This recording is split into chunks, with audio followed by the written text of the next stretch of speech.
നമ്മുടെ പൂച്ചക്കുട്ടികൾ മീനും കൂട്ടി നല്ല ചൂടുള്ള ചോറ് കൊണ്ടുവന്ന് നോക്കിയിട്ട് നമ്മുടെ പട്ടിക്കുട്ടി ഗേറ്റിൻ്റെ അവിടെ കാവലിരിക്കുന്നുണ്ട് കേട്ടോ. അപ്പോൾ അവനും കുറച്ച് മീനൊക്കെ കൂട്ടിയിട്ട് മിക്സ് ചെയ്തിട്ട് ചോറ് കൊടുക്കട്ടെ. നല്ല ചൂടുള്ള ചോറാണ് കേട്ടോ. അപ്പോൾ ചോറും കൂടി വാർത്ത് വെച്ചിട്ടേ ഉള്ളൂ. അപ്പോഴേക്കും പൂച്ചക്കുട്ടികളും ബഹളം കൂട്ടാൻ തുടങ്ങി.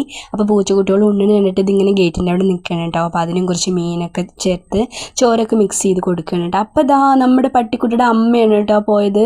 അപ്പോൾ നിങ്ങൾക്ക് സത്യം പറഞ്ഞാൽ കാണാൻ വേണ്ടിയിട്ട് വന്ന പോലെ ആയിരുന്നു കേട്ടോ. അത് ഈ ഭാഗത്തേക്കൊന്നും വരാറേ ഇല്ല.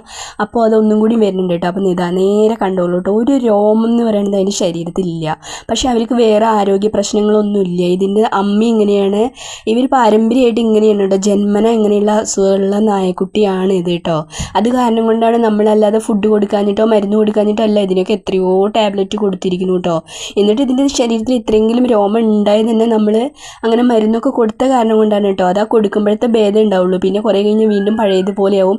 പക്ഷേ എത്ര പഴയതുപോലെ ആയാലും അതിൻ്റെ അമ്മയെ പോലെ അതാവണില്ല കേട്ടോ. അതിനെ വെച്ച് നോക്കുമ്പോൾ ഈ പട്ടിക്കുട്ടി എത്രയോ ഹെൽത്തിയാണ് കേട്ടോ. നിങ്ങൾക്ക് അതിനെക്കുറിച്ച് അറിയാഞ്ഞിട്ടാണ്.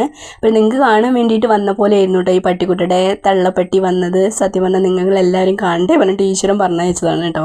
അപ്പോൾ അത് നമ്മൾ ഉഴുന്നുവടയൊക്കെ ഉണ്ടായിരുന്നു, അതൊക്കെ കൊടുത്തു കേട്ടോ. ചോറും കൊടുത്തു. അപ്പോൾ നമ്മുടെ പൂച്ചക്കുട്ടികൾ അതൊക്കെ വന്നിട്ട് മണത്ത് നോക്കുകയാണ് കേട്ടോ. അതെന്താണ് ഞങ്ങൾക്ക് തരാത്ത സംഭവം കൊടുക്കണേന്നൊക്കെ പറഞ്ഞിട്ട് ഇഷ്ടപ്പെട്ടില്ല. അവർ അവിടെ തന്നെ അതിനെ കുഴിച്ചിടാനൊക്കെ ശ്രമിച്ചു. പക്ഷേ കോൺക്രീറ്റ് ആയതുകൊണ്ട് അവർ നടന്നില്ല കേട്ടോ. അപ്പോൾ പട്ടിക്കുട്ടിക്കാണെങ്കിലോ എണ്ണ പലഹാരങ്ങളൊക്കെ ഭയങ്കര ഇഷ്ടമാണ് കേട്ടോ. അതേപോലെ നമ്മുടെ ചമ്പിക്കുട്ടിക്ക് എണ്ണ പലഹാരങ്ങളൊക്കെ നല്ല ഇഷ്ടമാണ് കേട്ടോ. കുറിഞ്ഞി, അതേപോലെ പക്കോട, പഴംപൊരി, അതൊക്കെ ഉഴുന്നുവടയുടെ ക്രിസ്പിയായ ഭാഗങ്ങളൊക്കെ ഇല്ലേ, അതൊക്കെ കഴിക്കും കേട്ടോ. അങ്ങനെ ഇവർ ചെറിയ പൂച്ചക്കുട്ടികളൊന്നും കഴിക്കില്ല കേട്ടോ. അപ്പോൾ എൻ്റെ പീക്കിരിയൊക്കെ വന്ന് നോക്കുന്നുണ്ടോ. പീക്കിരിയും ബബിൾ കൂട്ടനും ഭയങ്കര കൂട്ടൊക്കെയാണ് കേട്ടോ. പക്ഷേ എപ്പോഴും അടി ഉണ്ടാക്കും. അപ്പോൾ ഇതാ അതൊക്കെ കഴിഞ്ഞിട്ട് നമ്മളൊരു കല്യാണത്തിന് പോകാൻ വേണ്ടിയിട്ട് നിൽക്കുകയാണ് കേട്ടോ. അപ്പോൾ ഞാനും അച്ഛൻ കൂടിയാണ് കേട്ടോ പോണത്. അപ്പോൾ അതിന് വേണ്ടിയിട്ട് ഇതാ റെഡി ആയിട്ടുണ്ട്. അപ്പോൾ എന്നാൽ റെഡി ആയി കഴിഞ്ഞപ്പോൾ നിങ്ങളോടൊക്കെ ഒന്ന് കാണാമെന്ന് വിചാരിച്ചു. കാരണം നിങ്ങൾ എപ്പോഴും എന്നെ കീറ മാക്സി ഇട്ടിട്ടും മുഷിഞ്ഞ വേഷത്തിലല്ലേ കാണാറ്.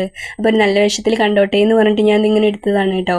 അപ്പോൾ ബാബേട്ടന് വേറെ ട്രിപ്പും കാര്യങ്ങളൊക്കെ ഉണ്ട് കേട്ടോ. അപ്പോൾ ഞങ്ങളെ മണ്ഡപത്തിൽ ഓഡിറ്റോറിയത്തിലാക്കിയിട്ട് ബാബേട്ടൻ പോവാമെന്ന് പറഞ്ഞിട്ടാണ് കേട്ടോ. അപ്പോൾ ഇതാ 5 വീട്ടിലുണ്ട് കേട്ടോ. 5 ബൊമ്മിക്കുട്ടി എടുത്തിട്ട് ടാറ്റ തരികയാണ് കേട്ടോ. ഞാനും അച്ഛൻ കൂടിയാണ് പോണത്. അപ്പോൾ ഒരു കല്യാണ സദ്യയൊക്കെ ഉണ്ട്, പായസമൊക്കെ കുടിച്ചിട്ട് വരാം കേട്ടോ. ടാറ്റാ.